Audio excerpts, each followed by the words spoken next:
Pri naslednjem testiranju boste spoznali, kaj je tu razlika v gibanju, če gibamo v bokih, torej v kolčnem sklepu, in pa če gibamo v hrbtenici. In kako lahko z razumevanjem tega odpravite oziroma olajšate mnogo stresa na vašo hrbtenico. Torej, najprej bomo poiskali tako imenovano sladko točko, to je tisti položaj v hrbtenici, ki vam najbolj odgovarja. Zato bomo šli spet iz enega v drugi ekstrem in sicer bomo šli najprej z boki majčkeno bliže steni, tako smo oprti na steno. Vidite, da se je tukaj povečal iztek, torej iztek v hrbtenici nazaj, torej kot ledvene lordoze je malce večji. Ostanemo v tem položaju nekaj časa, vidimo, verjetno ti ne odgovarja, preveč, Torej, gremo potem v drugi ekstrem in sicer gremo z boki bolj nazaj, Tukaj smo zdaj zmanjšali ledveno lordozo, v bistvu smo naredili ledveno kifozo, torej krivino v nasprotni smeri. Tudi vstanemo kar nekaj časa v tem položaju, minutko ali dve, da vidite, kako se vaše telo odzove in če vidimo, da tudi v tem položaju se ne počutimo najbolj domače, gremo potem nazaj in skušamo najti ledveno krivino, ki bo našemu telesu omogočala sproščenje zadnje hrbtne mišice in optimalno ne preveliko in ne premajhno ledveno krivino.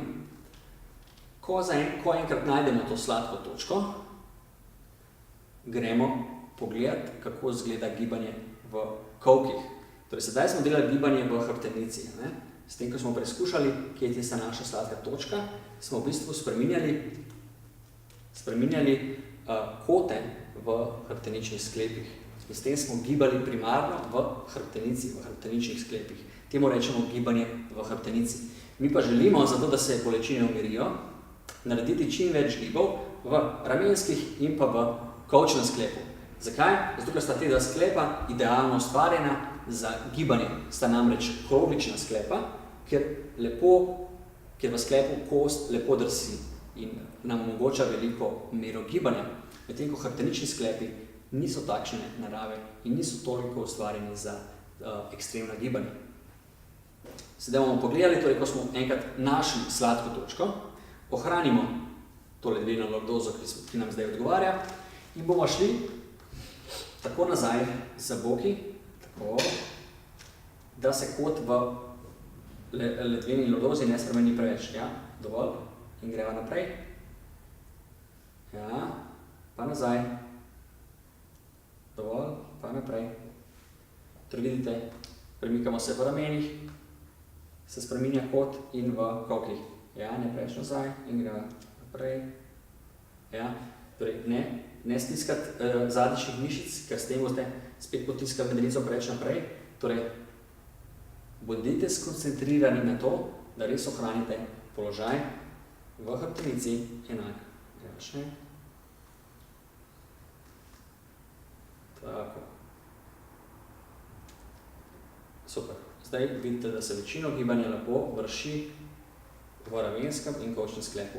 Ne na koncu giba zaključiti še takole, s tem potiskom medenice gor. Ne.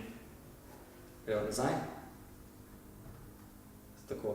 Morda naj vaš partner položi roke takole zadaj in naj spremlja odzive vašega telesa, ali se kaj kot spreminja tukaj, ali se gibljate v hrbtenici, ali se gibljate v kolkih. Na ta način boste hitro začutili spremembe v položaju hrbtenice. Tako da si pri tej vaji obvezno pomagate z kakšnim asistentom.